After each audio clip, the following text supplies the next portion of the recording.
తల్లిదండ్రులు వచ్చినా కానీ తల్లిదండ్రుల పైన కూడా ఎఫ్ఐఆర్ పెడతాడు. మీకు అంత ఇద్దరికి అక్రమ సంబంధం ఉంది అందుకే వాళ్ళకి పెట్టినావు, లేకపోతే నన్నెందుకు సొంత తండ్రికి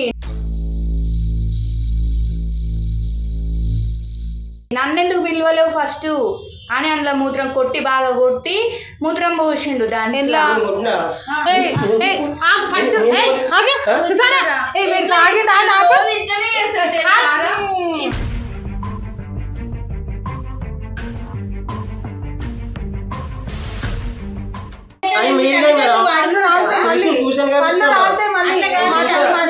నువ్వు పడుకుంటావు అట్లనే కదా.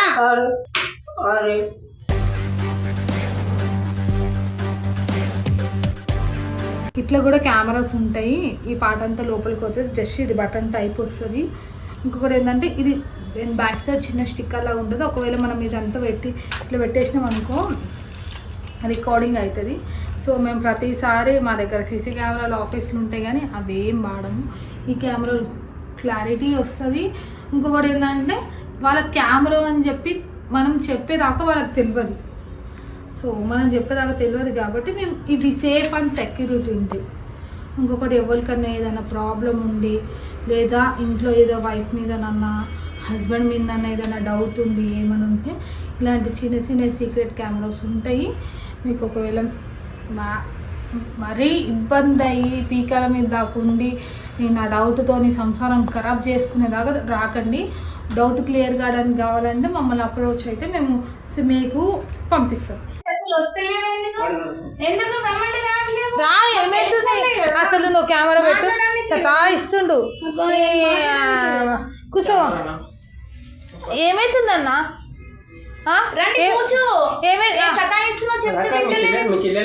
మా సిస్టర్ నా బాధ చెప్పినా అర్థం చేసుకుంటది, నీకు డీటెయిల్ గా చెప్తుంది. నీకు అర్ధ గంట నుంచి చెప్తున్నా సతాయించిన ఇంకొక అనవసరంగా స్టేషన్ పోయి కేసు రాస్తా, ఎఫ్ఐఆర్ బుక్ చేస్తాను నీ మీద. చెప్తా కొంచెం కూర్చో. ఏమైతుంది అర్ధ గంట నుంచి సతాయిస్తుంది. దగ్గర జరిగి కదా నేను జస్ట్ వీళ్ళు ఈమె నాకు 2-3 రోజులు ఫోన్ చేసి ఆల్రెడీ పోలీస్ స్టేషన్ పోయి కంప్లైంట్ ఇవ్వమ్మా అది దాన్ని అన్నీ చెప్పిన.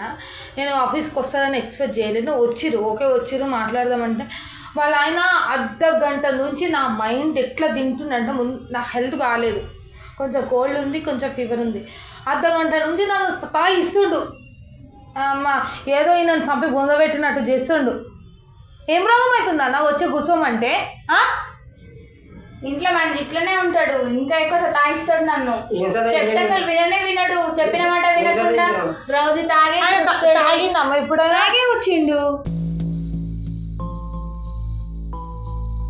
నీకు ఇంత సిగ్గుశరం లేదా అన్న? ఇంత పట్టపగలు తాగుతావా? తాగినట్టే ఉన్నావు కాస్త ఈడికి వస్తుంది తాగినని మాట్లాడుతున్నావు. అమ్మ ఫాల్తాం ఒక పడికనా. ఏందక్క ఏంది నీ బాధ? పోలీస్ స్టేషన్కి పోమని చెప్పినా కదా నీకు. ఇక మేము కూడా ఉంటే కొంచెం నాకు బాగుంటుంది అనే ధైర్యంతో ఇక్కడికి వచ్చినాము. కాదక్క మేము ఉండను కాదు, నేను స్టేషన్ మీద ముందు పోతే ఆడ కూడా గొడవ చేసిండు తెలుసా, చాలా పెద్ద గొడవ. లోపలనా బయటనా? బయట. లోపలికి వెళ్తే ఇంకా ఉంటారా? ఏం కూడా సతాయిస్తుంది వచ్చినప్పటి నుంచి కదా. ఏం కూడా చేసిన నీకు తెలియదా? చిన్న పాప ఉంది, పాపను ఎట్లా చూసుకోవాలనే ఆలోచన లేదు నీకు. భార్యని హింసించాలి, తల్లిదండ్రులను హింసించాలి.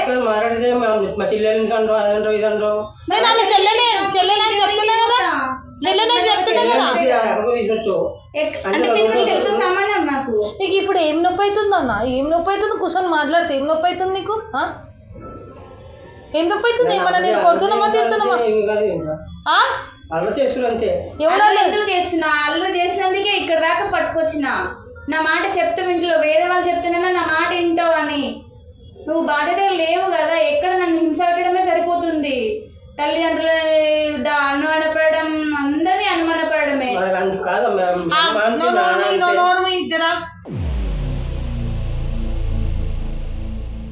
ఏమైంది అక్క చెప్పు చెప్పక్క. ఏమైంది? పెళ్ళే 3 సంవత్సరాలు అవుతుందిరా, అయినప్పటి నుంచి ఇట్లనే హింస పెడతాడు. ఎప్పుడు తల్లిదండ్రులు వచ్చినా కానీ తల్లిదండ్రుల పైన కూడా ఎఫ్ఐఆర్ పెడతాడు. ఎక్కడైనా తండ్రి బిడ్డ ఎక్కడైనా కలిసి ఉండేది ప్రపంచంలో ఉందా? కన్న తండ్రికి ఎట్లన్నా చేసిన ఉంటారు అట్లా. మీ తండ్రి మీ చెల్లి అంతే. మా చెల్లి గురించి నువ్వు చూసినావా? ఆల్రెడీ నీకు ఫస్ట్ ఎఫ్ఐఆర్ ఉంది. ఆమెకి ఎఫ్ఐఆర్ ఉందని నీకు ఎట్లా తెలుసు? చూసాను. ఏడ చూసినావు? చూసినప్పుడు ఏం చేసినావు? స్టూడెంట్ కాలేజీలో ఉంటే కాలేజ్ స్టూడెంట్. నువ్వు ఎంతవరకు చదువుకున్నావు అక్క?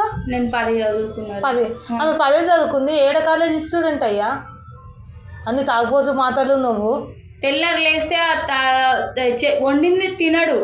మంచిగా వంట చేసి పెట్టు. చిన్న పాప 2 సంవత్సరాలు పాలు తాగుతుంది. ఇంకా కూడా పాపని ఎట్లా మంచిగా చూసుకోడు. చాలా వీక్ అయిపోయింది పాప తెలుసా.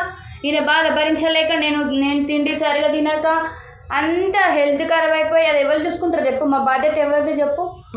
నేనే పొద్దుంత పని చేసుకొని వస్తా. పాప చెల్లె వాళ్ళ ఇంట్లో పెట్టేసి వచ్చిన. నువ్వు ఇప్పుడు ఎక్కువ మాట్లాడినాకో నీ పండ్లు మొత్తం రాలి కింద పడతాయి. ఫస్ట్ నువ్వు నోరు మూసుకో. ఆడపిల్ల రేపటి భవిష్యత్ ఏంటిది అసలు ఏంది కథ ఫస్ట్ నుంచి చెప్పాక ఏమైంది? ఇంత ముందుకు ఇట్లనే గొడవ చేసిండు. Arrange marriage love marriage? Arrange marriage. Arrange marriage. ఎన్ని సంవత్సరాలు అవుతుంది పెళ్ళి? మాకు 3 సంవత్సరాలు అవుతుంది పెళ్ళి. కొత్తలో మంచిగా ఉన్నాడు కొద్ది రోజులు. తర్వాత ఎవరు నేను ఇంట్లోకి వెళ్ళి బయటికి వెళ్ళేదే లేదు.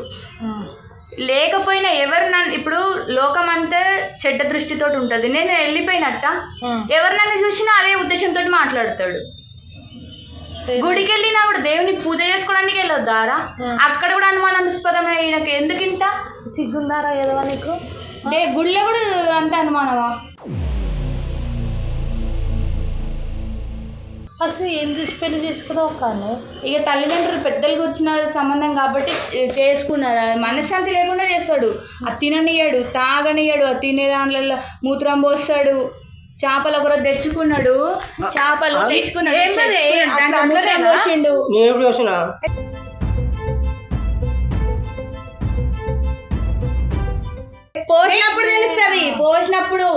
పోసినప్పుడు తెలుస్తుంది. చాలా గలీజ్గా చేస్తాడు రా. ఇంట్లో కూడా పాపను వదిలే. చిన్న పాప నడుచుకుంటూ పోతుంటుంది. దాన్ని ఇట్లా ఏడుస్తుంది, ఊకి ఏడుస్తుంది. ఏం చేస్తున్నావు అట్లా ఇట్లా అంటాడు. అలా కాదు, అలా చేయడానికి తీసుకొచ్చేవాడు. అలా చేయడం కాదు.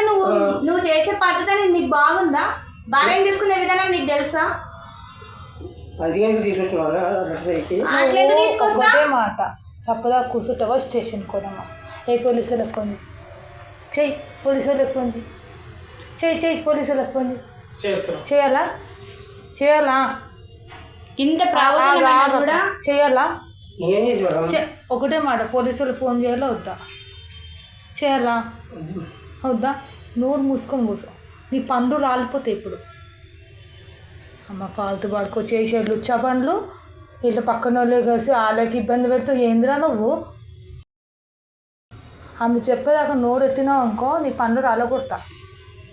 చెప్పమ్మా. మరి చిన్న గ్రామము. ఈయన వ్యవసాయ పనికి వెళ్తాడు. ఇంకా వేరే పని ఏం చెయ్యడు. మరి హైదరాబాద్ కూడా పనులు లేవు. కరోనా వైరస్ వచ్చిందని ఇటు వచ్చేసినాం మొత్తం. చిన్న బాబాని ఇంకా నేను డెలివరీ అయి ఉన్నప్పుడు ఇంకా బాబాని చూసుకోవడానికి ఏదో పని చేసుకుని నేను చదువుకున్నా కదా. పల్లెటూరులో పనులు దొరకవు. ఎట్లా ఉంటుంది? కూలి పనికి రమ్మంటారు. నాకు అది అలవాట్లేదు, తెలియదు. అందుకని ఇటు తీసుకొచ్చినాం. ఏదైనా ఒక పని నేను చూపిస్తాను. అక్కడికి కూడా రానంటాడు. పొద్దుగాలు ఇచ్చినప్పుడు జేబులో పెట్టుకుంటాడు. సాయంత్రం వరకు తాగేసి వస్తాడు. కడుపునప్పుడు అట్లనే చేసిండ్రు. చాలా హింస పెట్టిండు, కొట్టిండు. కడుపులతో నొప్పి లేచింది తెలుసా. ఒక రోజు అయితే చాలా నొప్పి లేచినా కూడా హాస్పిటల్ తీసుకోవాలి. మా అమ్మ నాన్నలు కూడా ఇంటికి రానియాడు. చెల్లెని రానియాడు, తల్లిని రానియాడు, తోడబుట్టినోళ్ళని రానియాడు, ఎవరిని రానియాడు. అనుమానం అందరి మీద. వాళ్ళు వచ్చిన సొమ్మేమన్నా తినిపోతారా అని వాళ్ళే నాకు తెచ్చి పెడతారు. ఈయనేం తెచ్చి పెట్టేది లేదు. మహా అయితే ఓ మంచినీళ్ళని ఇయ్యరా. ఇంటికి వస్తే కొంచెం అన్నం బుక్కడ అన్నం పెట్టద్దారు తల్లి గారి ఇంటికి.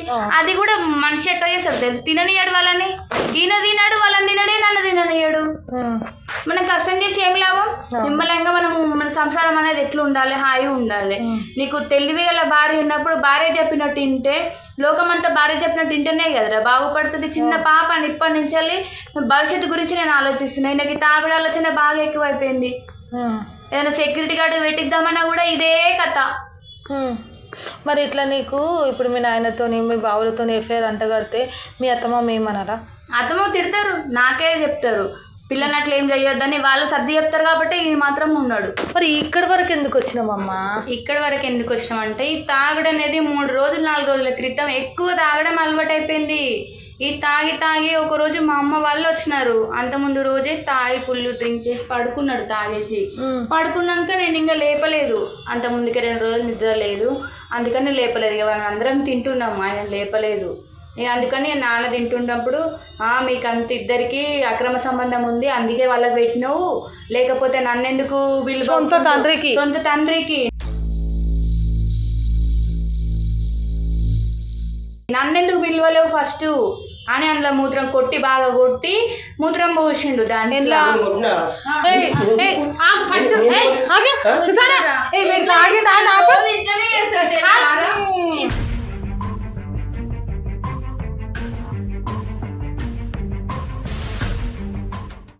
ఇట్లనే చేస్తాడు, ప్రతిరోజు ఇట్లనే చేస్తాడు. ఇట్లా హెరాస్మెంట్ చేస్తుంటే నేను ఏం చెయ్యాలో చెప్పు? నీకేమన్నా ఉందా? ఎందుకు కొట్టనీకోతున్నావు? అట్లా ఏమైతుంది నీకు? ఇట్లా రోజు చేస్తుంటే రోజు మానసికంగా నేను బాధపడతాను. ఏమైతుంది నీకు? సరిగ్గా కూర్చోడా అటు కూర్చో, మీద చెయ్యి అట్టి లేపినా మంచిగా ఉండదు. ఏమైతుందయ్యా నీకు? ఎందుకు కొట్టనీకోతుంది? తిన్న దాంట్లో వచ్చేవస్తారా ఎవడన్నా? ఉందా నీకు సిగ్గుశరం? ఇంతనా సొంత తండ్రికి అంటావు కడతావు? అరే ఎఫ్ఐఆర్ సొంత తండ్రితో మంటలు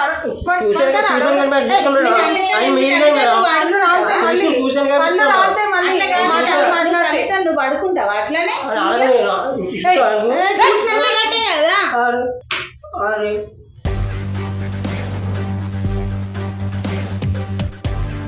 నీకు సిగ్గుశరం ఉందా? ఇంతనా దాని గొంతు పట్టుకుంటున్నావు ఏమన్నా అయితే?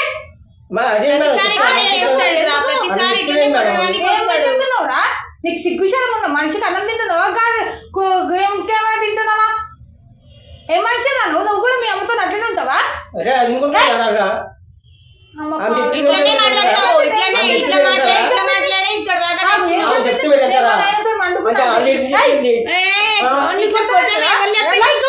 ఎవరు నేర్పించారు ఇవన్నీ కథలు? భార్యతో ఇట్లా కొట్టడం మన ఎవరు నేర్పించారు? ఎవరు చెప్పారు నీకు ఇవన్నీ మాటలు? సిగ్గుశరం ఉందా నీకు? పండ్లు రాలితే ఇంకొక మాట మాట్లాడినాం అనుకో, పండ్లు రాలితే అని చెప్పిందా?